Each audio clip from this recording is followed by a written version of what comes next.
सबसे पहले मैं माफी मांगना चाहता हूं। बड़े एक्सपेक्टेशन के साथ मैं निकला था।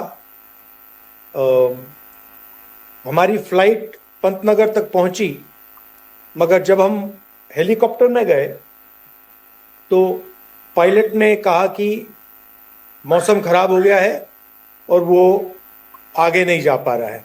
2-3 बार कोशिश करी, मगर पायलट ने मना कर दिया, क्योंकि उसने कहा कि खतरा है और वो हेजिटेट कर रहा था। तो हमने कहा ठीक है, वापस आ जाइए। मगर अच्छा हुआ कि आपने ये स्क्रीन लगा रखी है, तो मैं 21वीं सदी की वीडियो कॉल से आपको संबोधित कर पा रहा हूं। वो स्टेज दिखा दीजिए मुझे, वो स्टेज जो स्क्रीन थी ना, वो दिखा दीजिए। ठीक है। तो जो उत्तराखंड स्टेट, मुझे जनता देखने दीजिए ना, मेरा क्यों चेहरा दिखा दीजिए। तो जो लेट मी सी द, तो जो उत्तराखंड है वो हमारी जो फोर्सेस हैं, हाँ धन्यवाद, ये अब मजा आया। पहले आप दिख नहीं रहे थे मुझे, तो मैं अपने ही चेहरे से बात कर रहा था। उत्तराखंड की जो हिस्ट्री है, फोर्सेस में आपने अपने लोग भेजे हैं, हिस्टोरिकली भेजे हैं, और जब भी हिंदुस्तान को जरूरत हुई, किसी भी युद्ध में, किसी भी बॉर्डर में, रेगिस्तान में, पहाड़ों पर, आपने इस देश की रक्षा की है। क्यों? क्योंकि आप सबके अंदर, आपके डीएनए में, let me see the people यार, आपके डीएनए में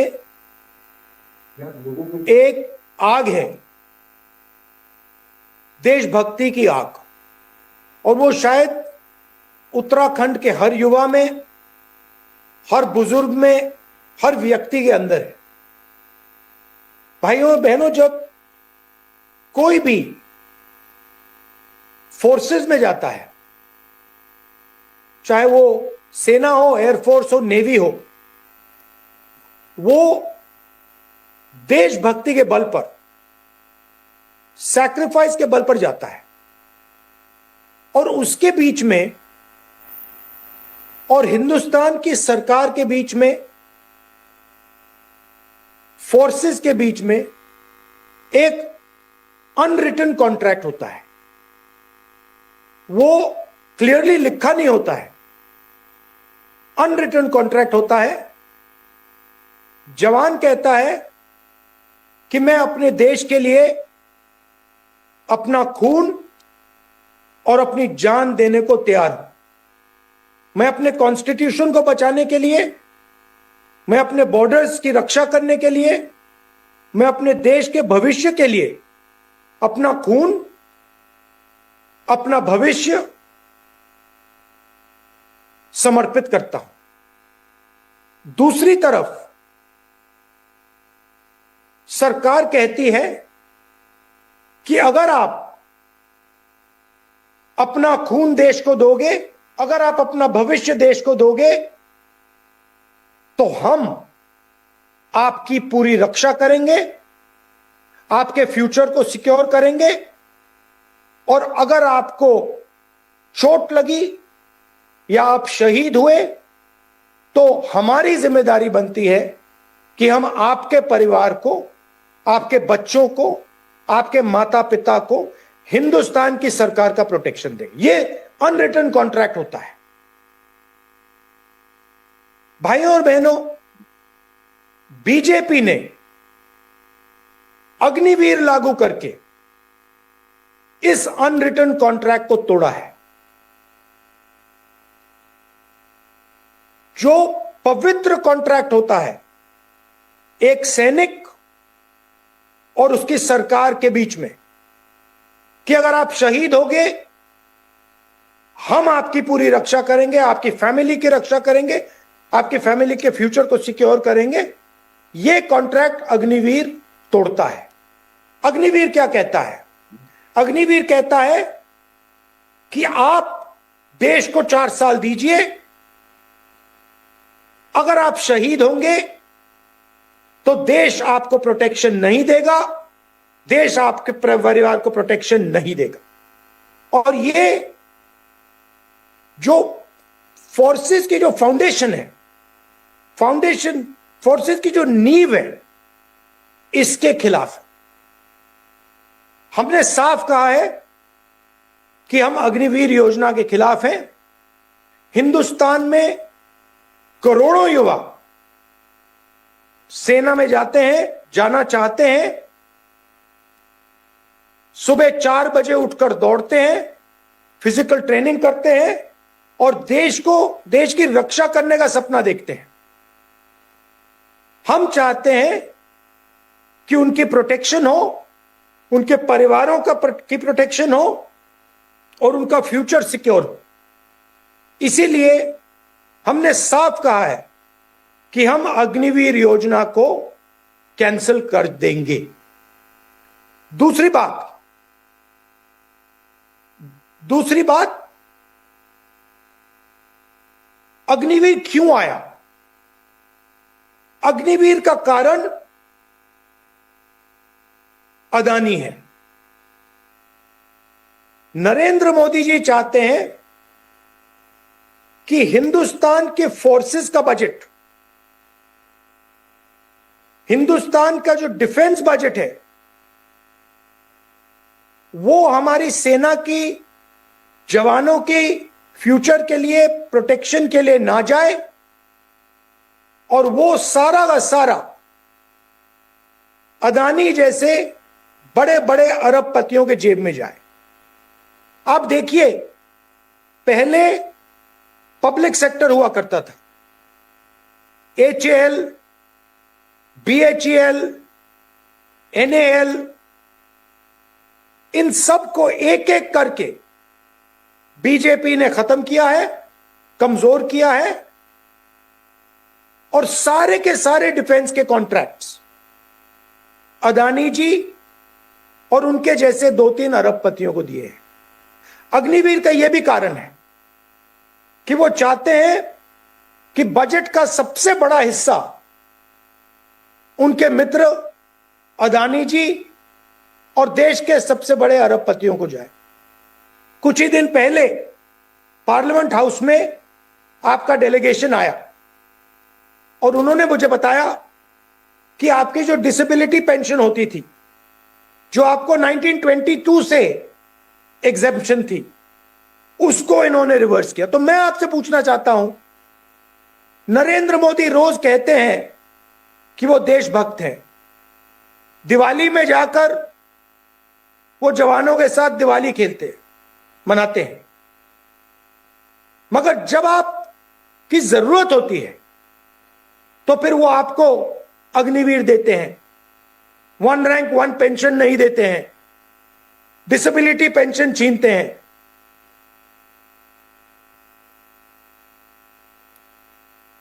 हमारे लिए जो सेना का और सरकार का रिश्ता है, वो मामूली रिश्ता नहीं है, वो पवित्र रिश्ता है और उस रिश्ते को हम रिस्पेक्ट करते हैं और करते रहेंगे। हम जो आपके अंदर जो देशभक्ति है, उसको हम रिस्पेक्ट करेंगे और प्रोटेक्ट करेंगे। भाइयों और बहनों, देश में आर्थिक तूफान आने जा रहा है। कुछ दिन पहले आपने देखा होगा कि नरेंद्र मोदी जी ने अमेरिका के साथ यूएस डील साइन की। वो इट्स गॉन, वो चला गया अभी। कुछ दिन पहले आपने देखा होगा कि नरेंद्र मोदी जी ने अमेरिका के साथ यूएस डील साइन की।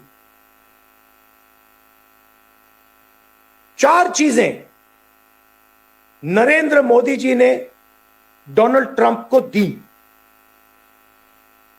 सबसे पहले और जरूरी चीज, नरेंद्र मोदी जी ने हमारी जो एनर्जी सिक्योरिटी है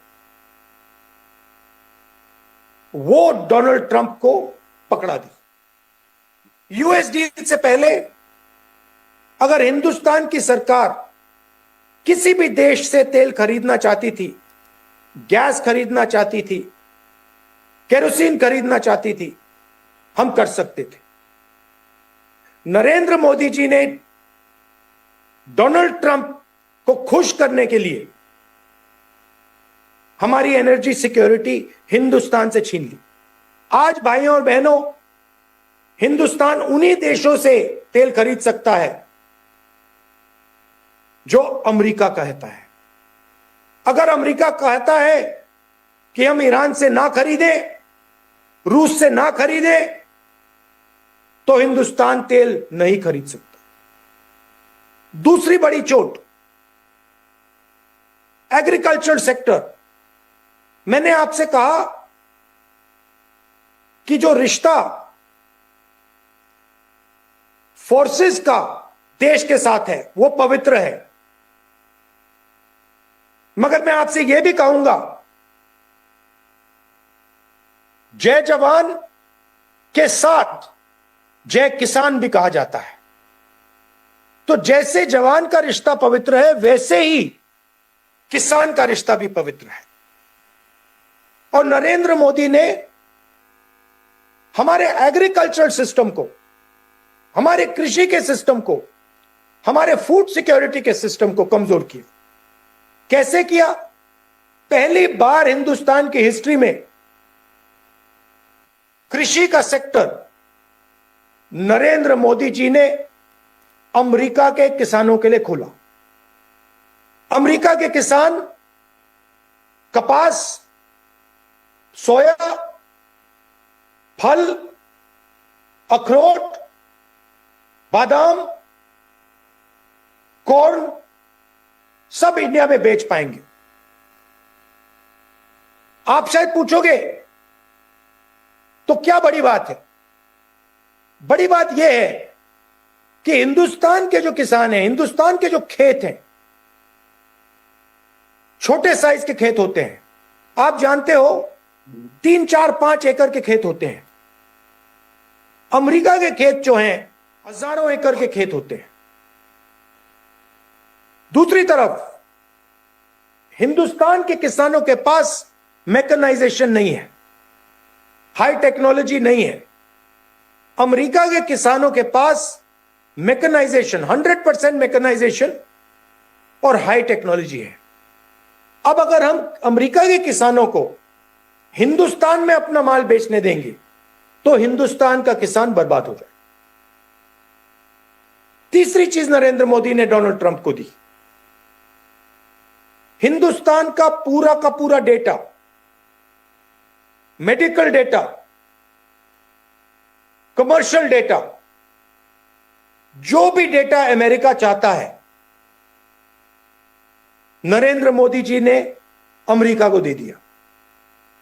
आप हैरान हो जाओगे कि हिंदुस्तान का डेटा अमेरिका कहीं भी रख सकता है। अगर वो हिंदुस्तान का डेटा हिंदुस्तान के बाहर जाके स्टोर करना चाहता है, वो हिंदुस्तान के बाहर उसको स्टोर कर सकता है। तो ये तीसरी चीज नरेंद्र मोदी ने डोनाल्ड ट्रंप को दी। भाई और बहनों, सबसे बड़ी चीज, हिंदुस्तान के पास स्मॉल और मीडियम इंडस्ट्रीज का पूरे देश में एक जाल हुआ करता था। लाखों कंपनियां थी, छोटी छोटी कंपनियां, जिसमें हिंदुस्तान के युवाओं को रोजगार मिलता था। मैन्युफैक्चरिंग करते थे, ऑटो कंपोनेंट्स की मैन्युफैक्चरिंग करते थे, टेक्सटाइल्स, जूता, चप्पल, हैंडीक्राफ्ट्स, खादी, ये स्मॉल एंड मीडियम इंडस्ट्रीज थी और ये एक प्रकार से हमारा प्रोटेक्शन था। नरेंद्र मोदी जी ने इसको भी खत्म कर दिया। नरेंद्र मोदी ने ट्रंप को वायदा किया कि हर साल हिंदुस्तान की सरकार 9.5 लाख करोड़ रुपए 9.5 लाख करोड़ रुपए का माल अमेरिका से खरीदे। अब आप सोचिए हमारी स्मॉल एंड मीडियम इंडस्ट्रीज का क्या होगा। एक तरफ उन्होंने गलत जीएसटी लागू की, दूसरी तरफ उन्होंने नोटबंदी की, और अब अमेरिका को पूरा का पूरा सिस्टम ही पकड़ा दिया। भाई और बहनों, मैं आपसे पूछना चाहता हूं, नरेंद्र मोदी जी ने 9.5 लाख करोड़ रुपए का माल खरीदने का वायदा दिया अमेरिका को, एनर्जी सिक्योरिटी दे दी, कृषि का सिस्टम पकड़ा दिया, डेटा दे दिया। मैं आपसे पूछना चाहता हूं, नरेंद्र मोदी ने हिंदुस्तान के लिए क्या लिया? अमेरिका से क्या लिया उन्होंने? कुछ नहीं लिया। अमेरिका को ये 4 चीजें दी, अमेरिका का टैक्स कम हुआ, हमारा टैक्स बढ़ा, और हमें अमेरिका ने कुछ नहीं दिया। क्यों? क्योंकि नरेंद्र मोदी जी कॉम्प्रोमाइज्ड है।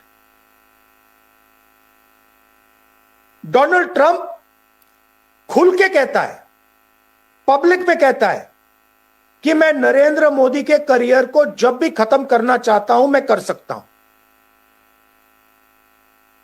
हमारी फौज ऑपरेशन सिंदूर में पाकिस्तान से लड़ी।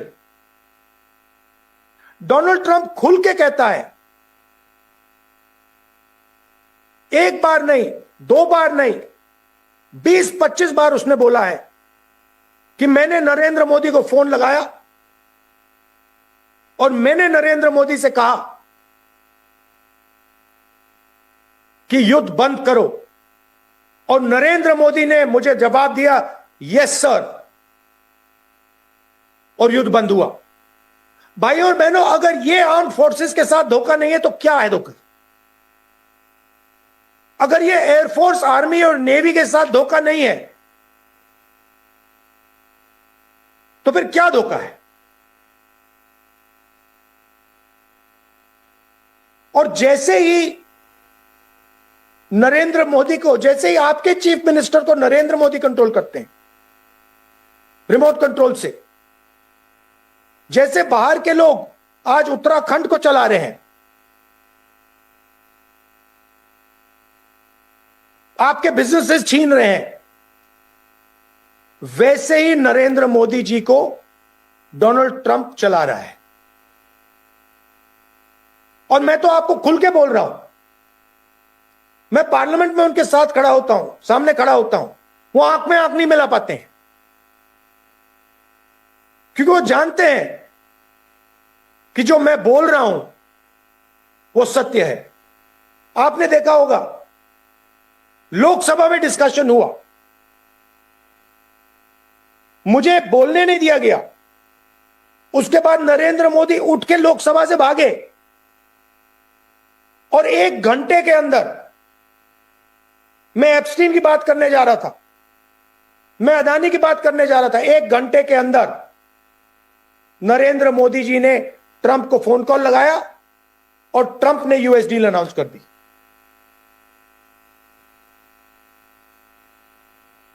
उत्तराखंड बड़ा डायनामिक स्टेट है, आपके स्टेट में कोई कमी नहीं है, आपके पास टूरिज्म है, आपके पास रोजगार होना चाहिए, आपकी जो स्मॉल एंड मीडियम इंडस्ट्रीज हैं वो डेवलप होनी चाहिए। मगर हिंदुस्तान में आजकल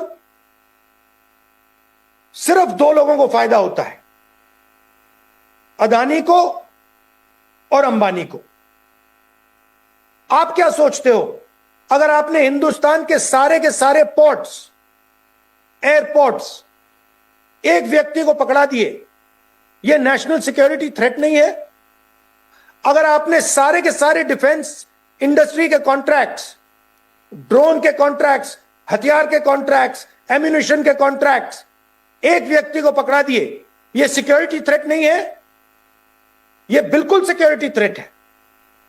और एक ही कारण है इसका कि प्रधानमंत्री का फाइनेंशियल स्ट्रक्चर अदानी जी के साथ जुड़ा है और इसी फाइनेंशियल स्ट्रक्चर ने हिंदुस्तान के प्रधानमंत्री को फंसाया है। अदानी जी का स्ट्रक्चर मोदी जी का स्ट्रक्चर है और यह बात डोनाल्ड ट्रंप को मालूम है। इसीलिए यूनाइटेड स्टेट्स में केस हुआ है, इसीलिए अदानी जी पर जो केस है यूएस डील के बाद उसको खत्म किया गया है। यह बातें बिल्कुल साफ हैं, यह पूरे देश को दिखाई दे रही हैं। मेरा आपके लिए एक ही मैसेज है जो मैंने आपको भाषण में पहले बोला। हमारे लिए जो रिश्ता फोर्सेस का हिंदुस्तान के देश के साथ और हिंदुस्तान की सरकार के साथ है, वो रिश्ता पवित्र रिश्ता है और इस रिश्ते को हम 100% प्रोटेक्ट करके रखेंगे। अग्निवीर के हम खिलाफ हैं और अग्निवीर को हम सरकार में आते असेस करके कैंसिल करेंगे। एक बार फिर मैं आपसे माफी मांगता हूं, मैं वहां आना चाहता था, मौसम खराब हुआ इसलिए नहीं आ पाया। पूरी कोशिश होगी कि आने वाले भविष्य में मैं वहां आकर आपसे मिल पाऊं। आप सबका बहुत बहुत धन्यवाद। आपने अपनी पूरी लाइफ, पूरी जिंदगी आपने देश की रक्षा के लिए दी है, इसके लिए मैं आपका दिल से धन्यवाद करता हूं। नमस्कार, जय हिंद।